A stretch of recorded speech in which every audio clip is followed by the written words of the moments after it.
You're listening to the Perth Property Show, Australia's only weekly property podcast by West Australian experts for West Australian listeners. Catch your latest episode every Monday at 7 a.m.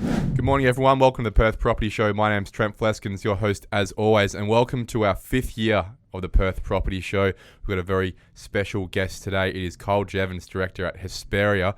I know a lot of people have been interested in hearing more about this business, more about this man for a while now, and the pathway he's taken to lead probably one of the most impactful property development businesses in Western Australia. A bit of a new business, but one that has seemed to grow like wildfire in the last few years since the owners, Adrian Finney and Ben Lyle, decided to create a love child. Kyle, thanks for coming in.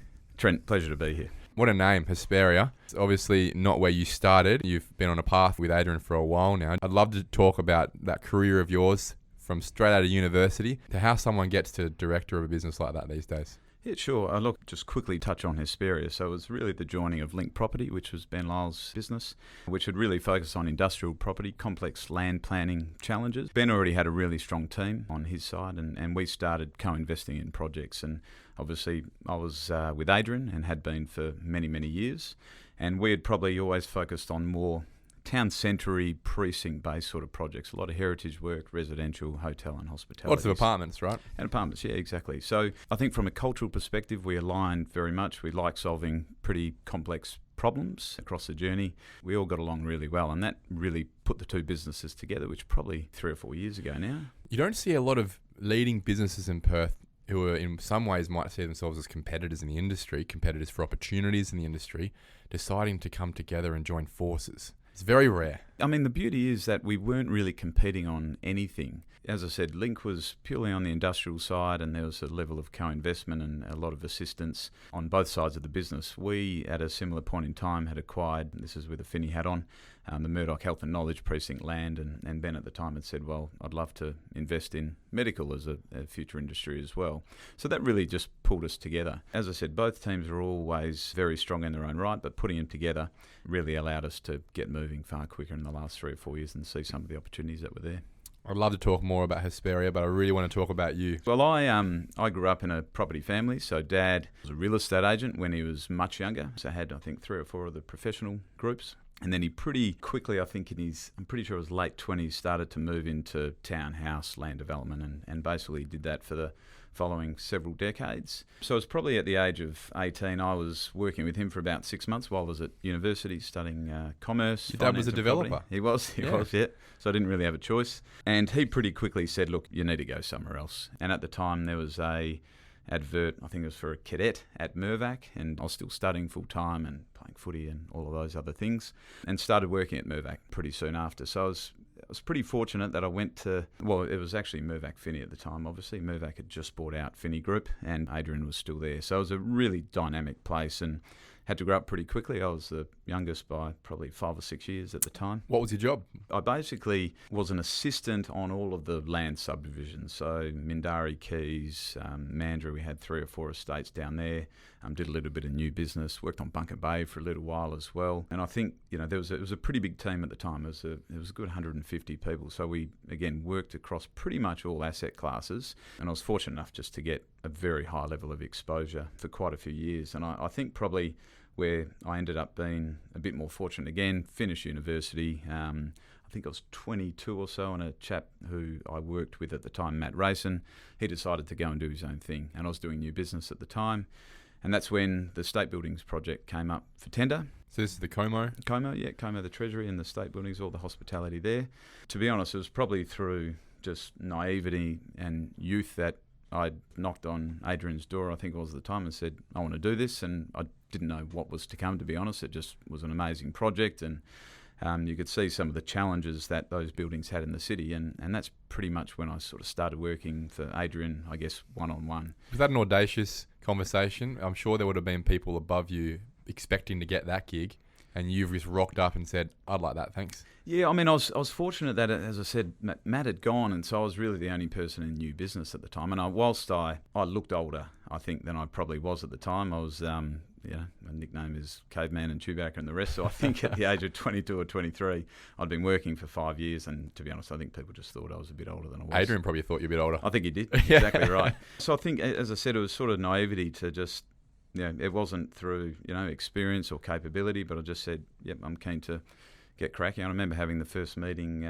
with Kerry Hill at the time, who has now passed. But I'd say, the two of them, it was just an incredible journey. And looking back, it feels like it was yesterday, but it's actually now been 17 years since we started. And obviously the buildings have been open for 7. But the complexity of that process in the first 10 years, you just sort of keep going through a bit of adversity along the way. You're telling me that most of your early years in your career, growing learning, was on the one project, the state building there. Yeah, I think the complexity of it, trying to bash through challenges, I think without question came on that project. I mean, most of the other things from 18 to 22 were land subdivisions. There were a lot of town centre type opportunities, and just sort of picking up across a range of projects. Always working on many things. I was never really pigeonholed at, being you just get thrown from, or an assistant development manager, you just get thrown from one thing to the other. Just getting things done. Yeah, exactly. Yeah. But I think the state buildings, without question, there was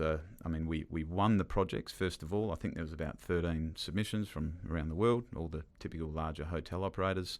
And then I think it was about 18 months after that, we then said, well, there's a far bigger urban problem here. And we had the Law Chambers building, which people probably don't recall now, but the big brown building that stopped light coming into the state buildings, basically had a lot of social issues. And Barrack Street's probably a good example where at that point in time we're doing pedestrian counts, and of every 100 people that walk down Barrack Street, 93 were on the west side. So it really stopped the growth of the city. Yeah, I remember being a kid taking the bus from around there, coming out of Trinity, and it wasn't a great place to be, that corner. Yeah. And then, so leading into how we actually, and all of our projects, and this is, I think, probably one of the biggest lessons I've learned from Adrian over the years, is when we look at a project, we actually don't look at the site itself. We look at what's around us and how do we improve those land holdings, those relationships, and create a better place. And so it starts with what's around you. And that really prolonged the start of the project, but it then meant we basically needed to negotiate on behalf of the public trustee, Mirvac at the time, when eventually the GFC occurred. We had the Perth Diocesan Church, the City of Perth with the library. So really we needed to basically come up with a master plan that they could all support from a business case perspective. And that meant you're doing feasibilities on every single project and every different asset class. And that's sort of how we ended up getting to where we did.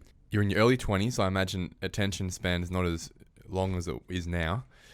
10 years on a project is a big ask for a kid. Most people want to see progress. Most people aren't even in the same organisation, let alone role, for 10 years. How do you stick to it? How does someone like Adrian keep someone like you motivated to continue through that project and not look afar at the other shiny objects, the other apartment buildings, the other opportunities that were obviously available within the organisation at the time? 10-year process obviously took a lot of time. It also did mean that there were other opportunities that I ended up passing up for a range of different reasons. But I'd considered going to China, Dubai, Abu Dhabi, and over East as well.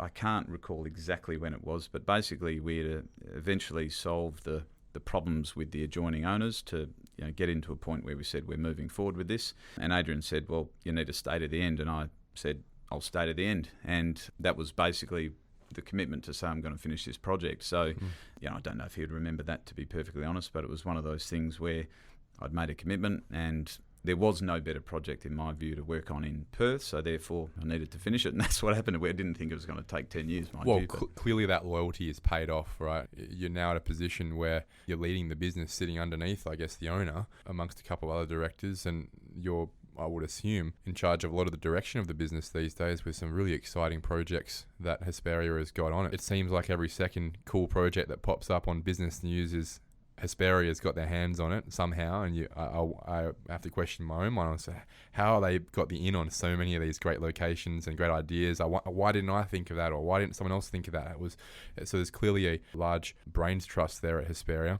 What does your day-to-day role involve now? In terms of, I guess, the greater business, I mean, we are a range of different businesses, really, I think, within one. Got a really strong team. Judd, he leads industrial and master plan communities. Their team is exceptional, and that sits across those different asset classes and businesses. I manage the built form, and heritage, really, which is everything from our medical-related projects, residential, we're still doing a hotel or two, and then the heritage assets as well.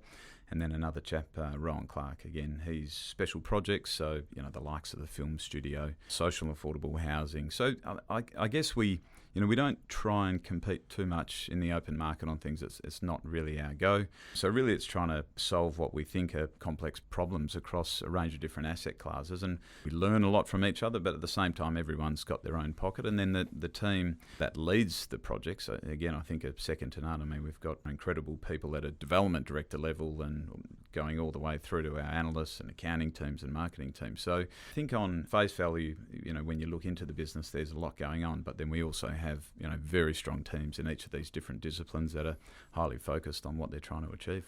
What does a day in Carl Jeavons' life look like? At the moment, we have, I think within my team, we have 8 or 9 buildings in construction at the moment. So there's the typical challenges of trying to get them finished on time, and we've obviously got end users that sit within them. Medical, we're doing several hospitals, mental health, residential apartments, hospitality, and all the people that are getting ready to use these buildings have signed up on the basis that they're going to be in at certain times. So that comes with a range of pressures. So managing a lot of those relationships with tenants, with buyers, with consultants. Yeah, and then delivering these things to an extremely high level of quality. But again, the partnerships that I think we have, even though there are challenges at the moment, we work with, I certainly think, the best people we can in each of those classes. So Multiplex are doing Murdoch Forest. It's a highly complex project. I think Peter Dean, who's obviously leads Hassel, I think he's done Optus Stadium, the museum, and has said a couple of times that this is the most complex thing I think he's worked on in a while.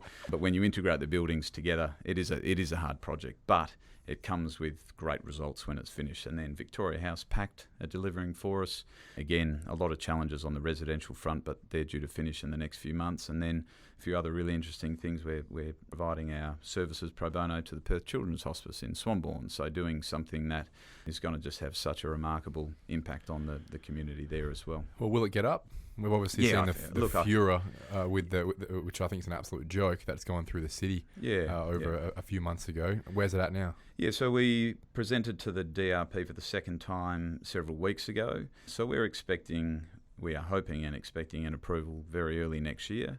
I mean, all the things that have been thrown at this project, most of them are false, and we continue, with fact and data and science to push back on these things. And to be honest, it is a loud minority, we feel, and the wider community, the amount of people that reach out to talk about the positivity of this impact and how, an empty lawn bowls pitch that has weeds going through it can't be used for something like this is beyond belief, to be honest. But this is going to be an extraordinary outcome, and for many families that really are in the saddest time of their lives. When you think about your business's site acquisition strategy, you said before you don't like competing. Would it be right to suggest that you guys go out there and try and find problems to solve or identify problems that can be solved, and then use your brand, the trust that comes with the brand, to then get an early in to essentially create a project out of nothing?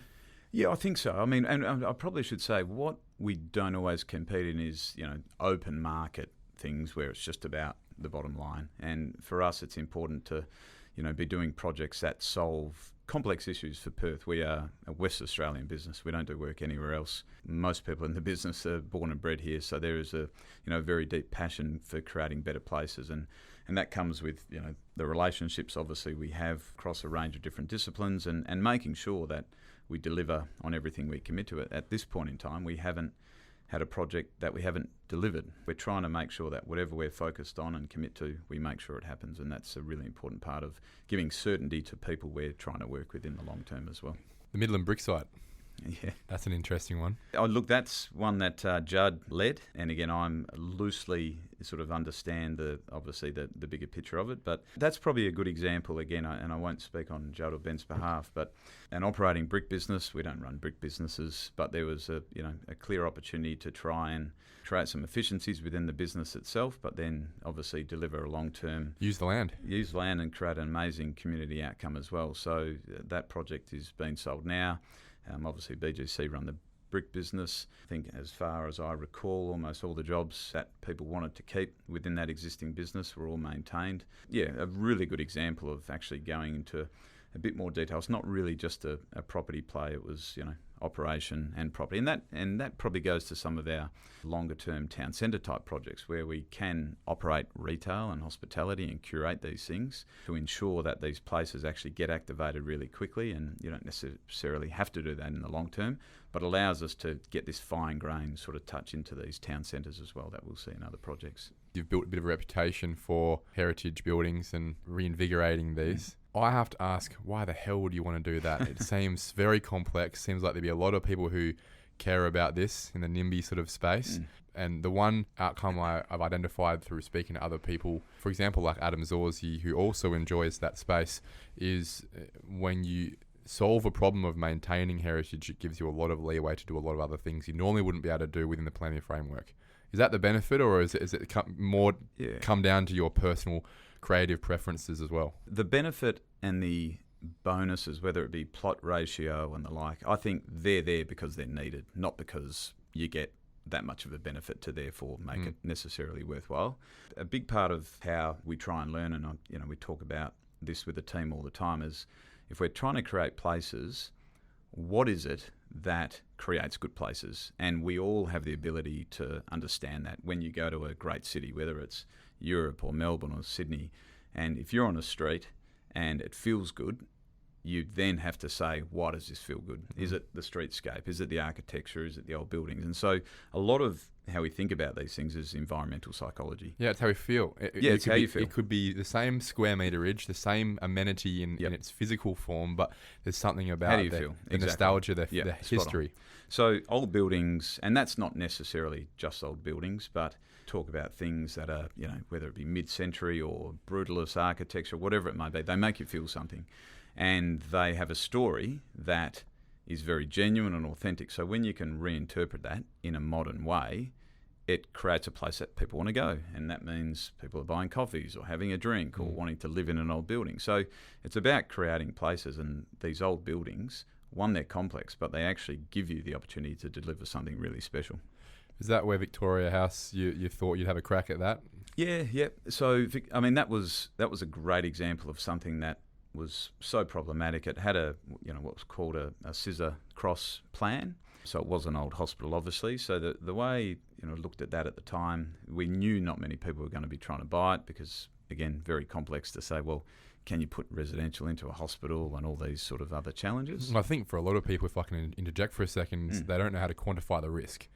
I think in property development, where you can quantify risk, that's where you can move ahead with profit. If you can't understand the risk, you don't have confidence about where the risks even come from, am I missing half the risks?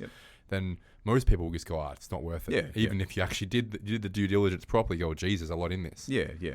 So I think that comes down to, and this goes back to, thinking about old buildings, and sort of first principles are understanding the buildings better than anyone else before you make any decisions. And that's reading heritage reports, it's reading their social history, and then within that, and this will sort of leeway into Victoria House, within that you start to understand what was important about those buildings. And Victoria House is actually described as inter alia war stripped. So it was 1939 when no money was being spent on buildings and design. So it's not a beautiful building. Yeah, it's extremely modest. There's basically a little decal on the front, and the rest of it is a very humble building. So the scissor cross plan itself was delivered it was A.E. Clare, so basically delivered to provide as much natural light into the rooms as possible and cross ventilation. So again, we acquired the buildings and thought there's an opportunity here to actually remove 3 of the wings, but the same principles get interpreted in a modern way. And what do apartments need? Cross ventilation and great sunlight and exposure. So basically the 3 apartment wings follow the line and the interpretation of the previous 3 wings that we removed. So whilst there is a bit of change to the existing buildings, we restore the ones at the front, now become hospitality. We've got North Street Store going in there, and Western Kids Health, which is a great little offering for that as well. And then the rear becomes residential and has the same principles as the original design, and the Heritage Council were highly supportive. But on face value, you're right, if you just looked at the buildings, it would just be too hard and you think we can't do this. But they're the sort of things that we enjoy, understanding and trying to put a modern spin on it as to how we can start to respect the buildings but also give them a new life. The business name Hesperia, it means Western Lands. Yeah. You said you're a West Australian company, obviously West Australian staff. Any interest in expanding nationally? Or do you think there's enough opportunity in WA for generations? There have been a few small things that have popped up over east that we've toyed with. I mean, we originally put a submission in on the Hobart Treasury buildings, but the government decided to hold those back. We thought long and hard, probably a decade ago, to whether we were going to submit something on the old sandstone buildings in Sydney that are actually about to open. That's a Capella Hotel now. But our strength is that we love this place and, we understand the place very well. And there's, at the end of the day, we're doing a few property projects here and there. So there's plenty of opportunity here, we think. And as the city starts to evolve and change, and there would have to be a pretty special project for us to go over there, I think. But we'll see. We all suffer and benefit from the same factors in Western Australia. You obviously alluded to them quickly in that it's been a tough couple of years. Construction prices through the roof to an extent that you couldn't really expect sales values to keep up, which they haven't, obviously. Creates a real chicken and egg situation when it comes to demand and supply, especially in the residential space in WA. That obviously starts to shape business strategy as well with regards to where you spend your time and your money as a business going forward. Can you give us a bit of an insight into where you think Hesperia is going to be going over the next 3 to 5 years? Where are you focusing your efforts? Yeah, look, I mean, I think obviously as the city continues to grow, the industrial and the land side of the business will continue to they'll roll on and do the great work they're doing. Without question, the biggest challenge I think we're seeing now is obviously, and this is what everyone's talking about, construction costs still are highly problematic until we get significant amount of increased migration and labour into the state, and we're going to have the same challenges. So when you get, and you would know these stats far better than I would, but we're at vacancy at somewhere around 0.5%. I think in the last 4 or 5 months we haven't had one apartment project commence. And so we've got some serious affordability challenges coming up if we didn't already. And lagging supply challenges. Correct. We haven't. We're feeling them now. Imagine where we're going to be in a couple of years. Exactly. And especially as everything opens up again. And we're not losing that many people to the state because there's obviously job growth, 70 or 80,000 jobs getting advertised all the time. So how do you actually come up with ways to deliver product? And I guess, again, the beauty of being in each of the different asset classes, we can sort of chop and change as we need to. But we have a very strong focus of delivering precinct-based projects. And obviously Murdoch is one of those where we're delivering a range of different assets, everything from, as I said, mental health to hospitality to accommodation and job opportunities as well that sit out there. Sterling is a similar scenario to Murdoch where we've done one stage there, we've got another several to go. Obviously the heritage assets, that always takes time. So the wool stores in Fremantle going through a design competition at the moment there, so that's another exciting thing. Probably the biggest concern is the social and affordable housing components and anything that's not luxury, let's put it that correct, way. Anything that's not luxury, spot on.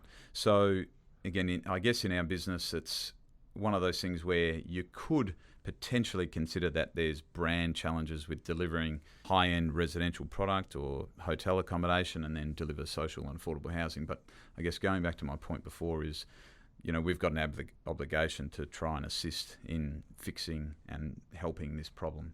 So without question, we're going to be trying to do what we can to make sure that we can assist the state government and the community in delivering this sort of product. That will come through things like the housing pipeline that the state government's recently put out. We're down to a couple of parties on a couple of really interesting precinct-based sites, Leederville and also, as I said, Sterling, and trying to do work with community housing groups where we're dealing with them on a daily basis at the moment to see how we can provide our expertise and resources to assist in that space as well. And of course, build to rent eventually will be here at some point in time. When is a big question, but again, we've got a pipeline of things we're pulling together for that, but the returns aren't there at the moment. We haven't had the affordability issues that the East Coast has, and we've got construction costs that are greater than the East Coast. So that market is, whilst it's coming, and we think it'll be here, we don't know when that is at this point in time. If I can be a bit cheeky, can a company like Hesperia with the pockets of Adrian Finney simply just go, you know what, we know this is a good site, we know there's no supply in this space, it might not work now, but we're just going to build it because 2.5 years from now, people are just going to have to pay what they're going to have to pay? I mean, there's a bit of that. At some point, we need a step change. Yeah, that's right. So, I mean, in some respects, there is that philosophy that you can go and spec residential, which hasn't really been done too often in the past. But I think we've still got the same constraints as most other people when it comes to financing and the like. But for us, it's again building those relationships with institutional partners, superannuation funds, community housing groups, to really try and take away that risk and ensure that whilst we might form a view that if we build it, or build a dream story, they will come. I think we still need to be a bit more strategic and careful around how we deliver that product to ensure that we're not taking too big a risk that, if for whatever reason the supply does increase, that we don't put partners and ourselves in a position that we're uncomfortable with. But yeah, without question, I think some of those big changes need to occur. So is it fair to say you don't see Hesperia in the space where they're building 150 apartments in a Maylands or a Melville or anything like that? I wouldn't say completely on spec, no. Just serious risk. We would do it if we had community housing partnerships and the like, which we're working on. So, as I said, the housing pipeline that the state government's put out, where we know that we're creating either long-term annuity for super funds to say, well, we can acquire and fund these projects at lower yields. Mitigate that back-end risk. Exactly. So those things will definitely happen. But in terms of just going and speccing projects of that size and scale, I think it'd be unlikely. See, doesn't it just demonstrate, you wouldn't be the only one, that there's going to be a huge middle ground missing in medium to high density product in Western Australia for years to come? Couldn't agree more. And I think if we, again, start to think about the bigger challenges and the systemic problems of why this is probably the case, I think it all, certainly in my view anyway, comes down to we don't really have a hierarchy of master planning over our inner ring. And again, we had the master plan suburbs, but not the city itself. Yeah, correct. So we had the Stevenson Hepburn plan in 1955. It was very modernist in nature and subject to who and what guides the thought process as to whether it was positive or not. It was car-centric and has ended up that way. We lost, I think, within 10 years, 92% of our city buildings and the heritage buildings, and then it didn't have... Heartbreaking. You think about what's on the St. George's Terrace. The Citibank building was the most beautiful building in Perth before it was a Citibank building. Yeah, exactly. We'll never get that again. No. And then so the outer suburbs didn't have a plan at that point in time. So as, the population's quickly grown, we've got 140 councils for only 2 million people with no clear master plan over the greater inner ring. And then we obviously have local planning schemes for each of the councils. And so we end up in this position where we just see the challenges. It really is. Whereas, we look at Brisbane, 1.2 million people with one council. Brisbane City Council. Even, Sydney, who is probably a bit problematic. They have 8 million people and they've 120 councils. And so we're 4 times as bad of the population and we've got more councils. And it's not to say that necessarily, but the problem is the process and the system is driven by communities that aren't worried about the greater state and the greater city. And so we certainly think that the easiest and quickest way is that if planning outcomes are driven by overarching master plan that looks after the interests of the entire community, then all of a sudden we end up with an amazing city. But until then, we're going to have this clash of interests.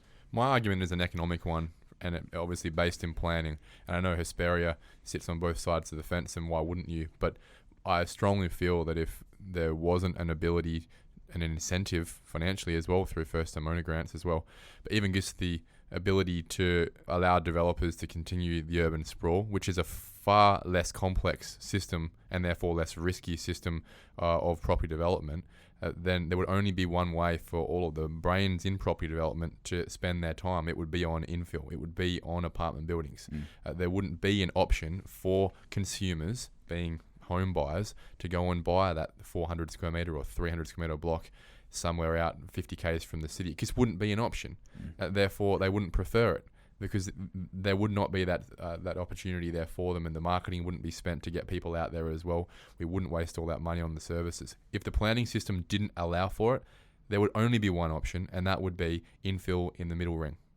And unfortunately, because of the price points, because of the affordability and the way that the pricing mechanism works, it doesn't make sense for businesses like Hesperia to spend all their time in that space when they could continue to operate in East Wanneroo or places like this. No, correct. And I think in some parts, I don't disagree that if you didn't allow it to happen, then all the minds and the focus needs to be on the inner ring, which is true.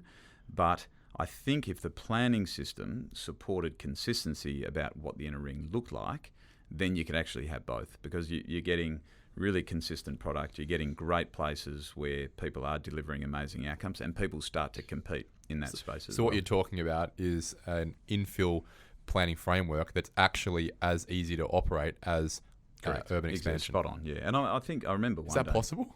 Yeah, absolutely. I think it is. But it does need to be probably led by the state government. Benefit of the state and the wider city. So it needs to have its own framework that supports it, because otherwise we just end up in the challenges that we've seen. And that's why the affordability across the middle market's so hard. Everything takes far longer than it should. We don't have consistency of how we deliver these projects. So it's a real challenge, and one that needs resolution. One thing that I picked up a few weeks ago in one of these episodes is the discrepancy in density, where we have high density within the inner ring, and then it scales down a bit, and then it goes to low density for 20 kilometres. And with these new master estates, simply from an affordability factor, which I think hides behind optionality, we go back to options of medium and high density again. So there's huge gulf from really 5 to 25 kilometres out from the city of low density, and then simply because of affordability, we go back to high density again.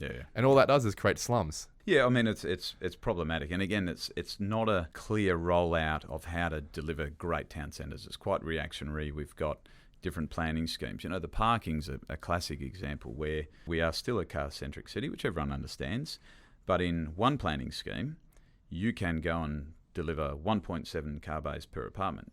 But in another town centre, you might only be able to deliver 0.8. So all of a sudden, people move to the 1.7. And so someone that is trying to do the right thing by reducing the amount of cars and deliver a sustainable project, nothing happens. Whereas if you can't sell them. So whereas if you have consistency across the board, all of a sudden you're competing for the right things, like quality apartments, great architecture, great design, great sustainability, all those things. So it's not an even playing field. I mean, unfortunately, that's where the focus just goes to certain pockets in certain areas. Cole, do you have any suggestions off the top of your head, things that sit on your shoulder every day where you think, geez, if this was fixed, and I know you've just referenced a couple, but if we can think proactively about this, how would you start to fix this system further? Having a planning system that cares about the greater inner ring and has consistency and has a very clear long-term master plan to bring people back into the inner ring, and that includes the City of Perth as well. Would you prefer one state system that was homogenous across the state rather than a planning scheme for every single council? Yes, without question. No doubt. I think that's the way we create an amazing city. There's so many examples across the world, and over the years, I think Fred Kent had been here, Jan Gell, some of the greatest master planners in the world that have provided, and Urbis have done a huge amount of work on this, that have provided a range of different examples as to how this can be delivered. And unfortunately, we continue to ignore what they've delivered and what they've provided to us over the years. So I think without question, that's the solution. When I was younger, I used to go and explore the South Fremantle Power Station. I've always been excited to see what's going on there, but it doesn't seem like a lot's happening there at the moment. Can you talk to projects like that? Obviously, we've spoken about Victoria House, but the power station, other empty historical buildings as well. You guys clearly seem to be wanting to solve those problems. In terms of the South Fremantle Power Station, we actually haven't been involved in that at any level of detail, apart from recently. I think we're asked a question around whether we think it should be kept. And this probably is a good segue into just talking about how we treat our buildings, I think, and probably going back to what I mentioned before around the buildings we lost in the 60s and 70s. I think, we haven't had a level of respect for these old buildings that we need to. And there's countless examples where they've become very costly to maintain, but at the same time, these are critical parts of our European whatever history we have, right? Exactly.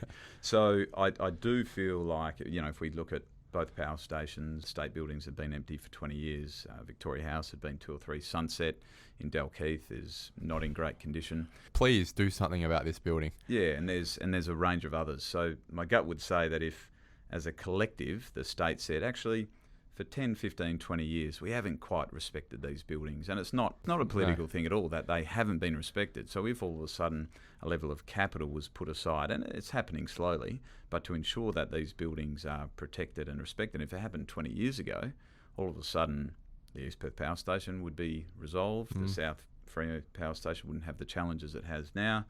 The state buildings probably would have been done 15 years earlier. So I think that's one item in particular where, considering position as a state and how healthy we are, that we need to invest more effort, time and money into these old buildings to make sure they don't go into ruin before they end up moving hands. You're right. You identify this is the time. There's an opportunity here for us to actually build some heritage in Western Australia or create that for 50 to 100 years from now. It hasn't been knocked down like it was in the 60s and 70s. And I still can't imagine the mindset of people back then to think about how great it would be to knock these buildings down. I just cannot imagine that. But we've learned those lessons clearly. Let's not make those mistakes again. There are these fantastic assets we have in Western Australia that are not used at all, as you've said. Well, let's get the best minds doing something about it. Yeah. And then I think, when you look at a lot of them as well, the locations they're in, and this probably, again, goes to another very important part of the conversation, is we obviously have our Indigenous history here. So we have the most extraordinary landscape in the world that's so incredibly unique. So to see how we can start to look at engaging with Indigenous cultures in some of these new precincts from a landscape perspective and start to weave what we see at Kings Park, and we've spoken about this many times in the past, start to weave Kings Park through the city down to East Perth. It starts to assist in a level of reconciliation. It starts to ensure that we're respecting the true beauty of our landscape, but then tying it into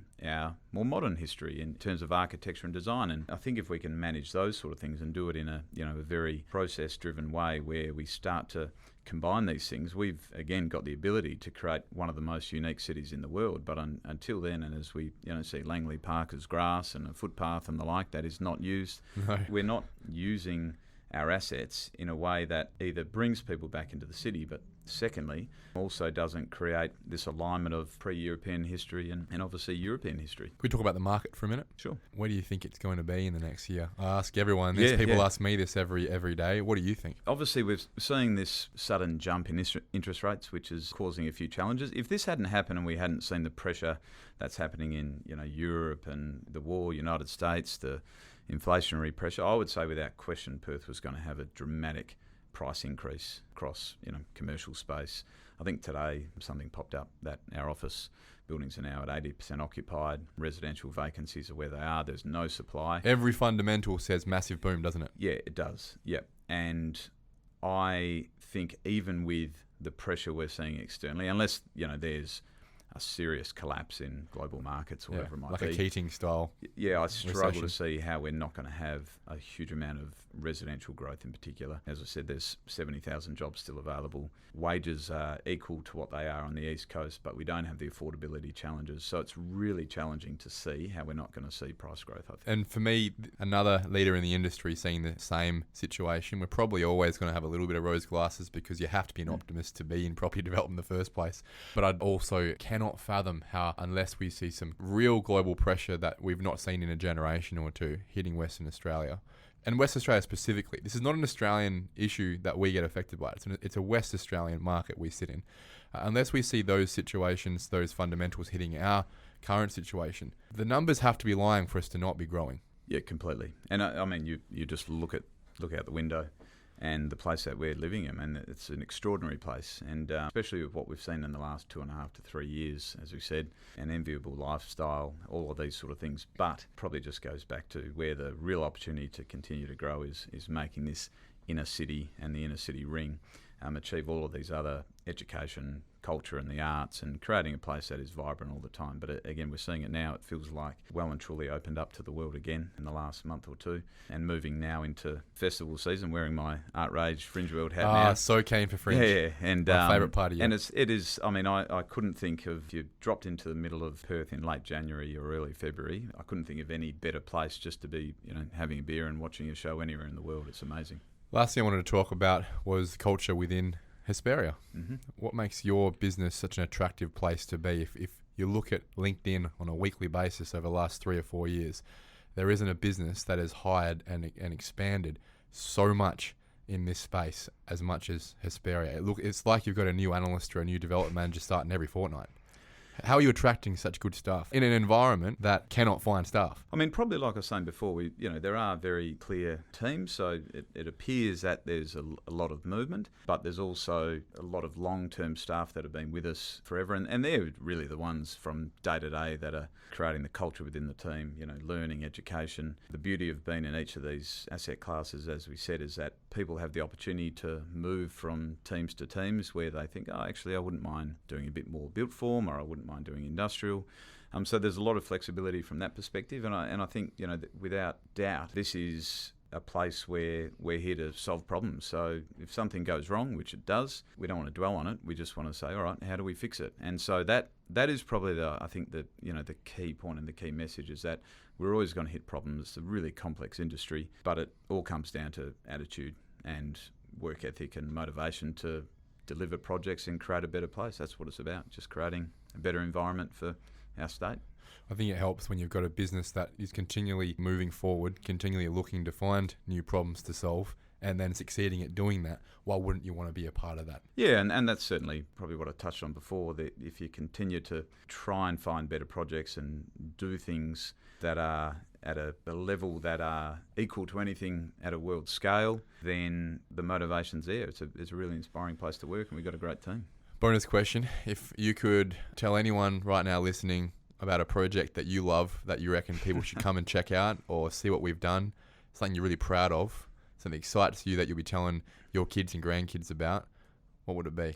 Look, the state buildings are still something that, you know, incredibly proud of. You know, it was such a journey, and probably get the most enjoyment now walking in and just seeing people there, you know, looking around and experiencing the place and the spaces, but importantly what it's done for the greater city and how it's extended down to obviously that into Perth.